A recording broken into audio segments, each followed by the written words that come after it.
پھر آپ فرماتے ہیں جن 5 چیزوں پر اسلام کی بنا رکھی گئی ہے وہ ہمارا عقیدہ ہے، اور ہم اس بات پر ایمان لاتے ہیں کہ خدا تعالیٰ کے سوا کوئی معبود نہیں، اور سیدنا حضرت محمد مصطفیٰ صلی اللہ علیہ وسلم اس کے رسول اور خاتم الانبیاء ہیں، اور ہم ایمان لاتے ہیں کہ ملائک حق اور حشر اجساد حق اور روز حساب حق اور جنت حق اور جہنم حق ہے،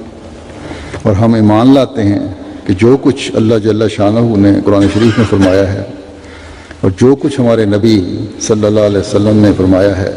وہ سب بلحاظ بیان مذکورہ بالا حق ہے، اور ہم ایمان لاتے ہیں کہ جو شخص اس شریعت اسلام میں سے ایک ذرہ کم کرے یا ایک ذرہ زیادہ کرے یا ترک فرائض اور اباحت کی بنیاد ڈالے وہ بے ایمان